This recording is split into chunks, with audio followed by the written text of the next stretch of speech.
আমার কথা, আমার ডক্টর ইউনূস সাহেবকে পছন্দ করার প্রয়োজন নাই, কিন্তু টেল মি আজকে ডক্টর ইউনূস হাল না ধরে কি হাল ধরতো? রাজনীতিতে কোনো নাম্বার আমি তাকে দিব না, কিন্তু বলেই দিচ্ছি আমি রাজনীতি পরীক্ষা দিই না। কিন্তু রাষ্ট্র পরিচালনার ক্ষেত্রে এত অসহযোগিতার মধ্যেও উনি যে কাজটি করেছে, আমি যদি আমাকে নিজেকে প্রশ্ন করি আমি করতে পারতাম কিনা আমি জানি না। এখন পর্যন্ত এমন কোনো গ্রস মিস্টেক হয়নি যে বলতে হবে যে ইউনূস সাহেব ব্যর্থ হয়েছেন। আপনার রাজনীতিবিদরা যদি রাজনৈতিক সদিচ্ছা দেখাইতে পারে তাহলে 3 মাসে সম্ভব। আজকে যে 1 বছর 2 বছরের কথা কেন বলা হচ্ছে? বিকজ রাজনীতিবিদরা এইসব জায়গায় সদিচ্ছা দেখাতে পারছে না। ডক্টর মোহাম্মদ ইউনূসের নেতৃত্বাধীন অন্তর্বর্তী সরকার নিয়ে আপনার মন্তব্য কি, আপনার মূল্যায়নটা কি? মানে ডক্টর মোহাম্মদ ইউনূস একজন নোবেল বিজয়ী, একজন ব্রিলিয়েন্ট ইকোনমিস্ট, এবং এটা তো তার কাজ না। এবং উনি বারবার বলেছেন যে এটা তো আমার কাজ না, দেশ চালানো তো আমার কাজ না, রাজনীতি করা তো আমার কাজ না। কিন্তু অথচ তারপরও যেভাবেই হোক একটা উত্তপ্ত রাজনীতির বলয়ের মধ্যে এই প্রজন্ম তাকে নিক্ষেপ করেছে, তোমাকে দায়িত্ব নিতে হবে, কই যাবেন আপনি, দায়িত্ব নিয়ে যান, সেটা তো তার উপর চাপানো হয়েছে। এবং তিনি একেবারেই, এবং ওনার ইন্টারভিউগুলি যখন দেখে আমার কিন্তু খুব মজা লাগে, উনি এত সহজ সরল কথা বলেন, হ্যাঁ, এবং এটা কিন্তু ভালো, বিকজ উনি যে উনি বুঝিয়ে যে আমি কিন্তু রাজনীতিবিদ হইতে আসি নাই, সো ডোন্ট এক্সপেক্ট যে আমি রাজনীতিবিদদের মতো উত্তর দিব। এখানে উনি অভিনয় করছেন না, হ্যাঁ। তো সেই জায়গায় আমার মনে হয় যে তার যেই সিনসিয়ারিটি, অনেস্টি, এটা বোঝা যাচ্ছে। এটা কোনো সহজ কাজ নয়, উনি অত্যন্ত কঠিন একটা দায়িত্ব গ্রহণ করেছেন। এবং আমাদের একটু ধৈর্যের পরিচয় দেওয়া উচিত, কথায় কথায় সারাক্ষণ ব্যর্থতা না দেখে সহযোগিতা করা উচিত। কারণ এখানে সহযোগিতা করা আমার কথা, আমার ডক্টর ইউনূস সাহেবকে পছন্দ করার প্রয়োজন নাই, কিন্তু টেল মি আজকে ডক্টর ইউনূস হাল না ধরে কি হাল ধরতো?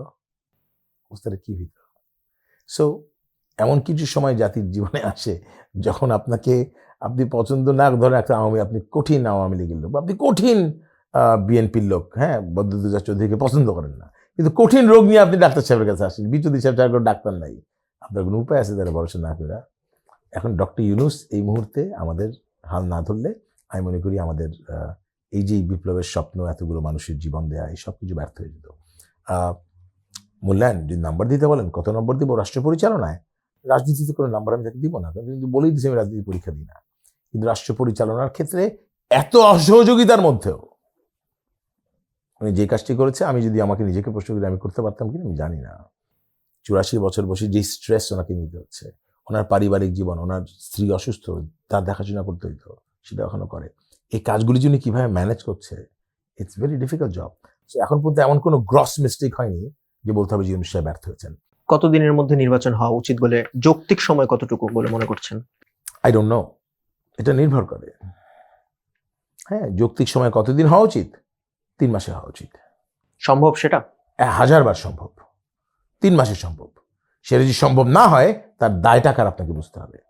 আপনি যখন রাষ্ট্র গঠনের কথা বলছেন, রাষ্ট্র পুনর্গঠনের কথা বলছেন, আপনি যখন রাষ্ট্রীয় প্রতিষ্ঠানগুলোকে আবার ঢেলে সাজানোর কথা বলছেন, আপনি যখন রাজনীতির চিন্তা চেতনায় পরিবর্তন আনার কথা বলছেন, আপনি যখন ক্ষমতার ভারসাম্যের কথা বলছেন, আপনি যখন প্রপোর্শনাল রিপ্রেজেন্টেশনের মাধ্যমে জনগণের সঠিক প্রতিনিধিত্ব সংসদে দেখতে যাচ্ছেন, আপনি যখন দুর্নীতি বন্ধের রাজনীতি দেখতে যাচ্ছেন, আপনি যখন ক্ষমতার দম্ভ অহংকার দেখানো বন্ধ করার রাজনীতি চাচ্ছেন, আপনি যখন আইনের শাসন প্রতিষ্ঠা করতে চাচ্ছেন, ব্যক্তির শাসন না, দলের শাসন, আইনের শাসন প্রতিষ্ঠা করতে চাচ্ছেন, এই প্রতিটা জিনিসের জন্য আপনার দরকার একটা জিনিস, সেটা বলে রাজনৈতিক সদিচ্ছা।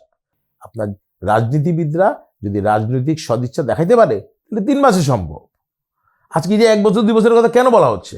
বিকজ রাজনীতিবিদরা এইসব জায়গায় সদিচ্ছা দেখাতে পারছে না যে আমি ক্ষমতায় যাব, আমার শাসন প্রতিষ্ঠা হবে। কিসের আইনের শাসন?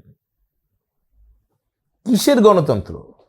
গণতন্ত্র মানে কি? গণতন্ত্র মানে সংখ্যাগরিষ্ঠের শাসন, সংখ্যাগরিষ্ঠের শাসন। আজকে 90-এর গণতন্ত্র শুরু হওয়ার পর থেকে 91, 96, 2001, 2008 কোন নির্বাচনে সংখ্যাগরিষ্ঠের সরকার প্রতিষ্ঠা হয়েছে?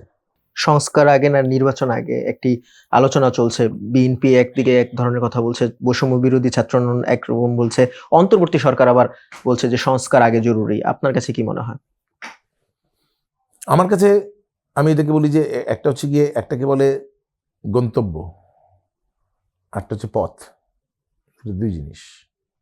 সংস্কার হচ্ছে পথ, যে পথে দিয়ে গিয়ে আমি একটা গন্তব্যে, আমার গন্তব্যটা কি? আমি একটা বৈষম্যমুক্ত বাংলাদেশ চাই, আমি আর ক্ষমতার দম্ভ অহংকার দেখতে চাই না। সেটা যদি আমার গন্তব্য হয়, সেই গন্তব্যে পৌঁছানোর জন্য আমার কোনটা দরকার? যদি বলেন যা আছে এইভাবে একটা নির্বাচন হয়ে যাক, আমি কি গন্তব্যে পৌঁছাতে পারবো? সহজ প্রশ্ন, সহজ উত্তর। না, আমরা নির্বাচন করে আমরা সংস্কার করবো। তার কারণে কেন? আমি আপনাকে বিশ্বাস করবো অন হোয়াট বেসিস? কোন ভিত্তিতে আমি আপনাকে বিশ্বাস করবো? আমাকে 3টা কারণ বলতে হবে যে আমি আপনাকে বিশ্বাস করবো। এই জন্য রাজনৈতিক না, দলগুলোই সংস্কার করে সাধারণত। করেনি কেন? আপনি একবার করেন নেই, ঠিক আছে, আমি আপনাকে ক্ষমা করে দিলাম, আপনি দ্বিতীয়বার করবেন। আপনি দ্বিতীয়বারও করেন নেই, ক্ষমা করে দিলাম, তৃতীয়বার করবেন। বলছে ন্যাড়া নাকি 2বার বেলতলায় যায় না। বাংলাদেশের ন্যাড়া 35 বছর ধরে শুধু বেলতলাই যাচ্ছে ভাই, আবার বেলতলায় যাবে, মেনে নিতে হবে। আমার গন্তব্য চূড়ান্ত না করে, নতুন রাজনৈতিক বন্দোবস্ত চূড়ান্ত না করে, জনগণের শাসন চূড়ান্ত না করে, নিশ্চিত না করে, আমি মনে করি নির্বাচন হবে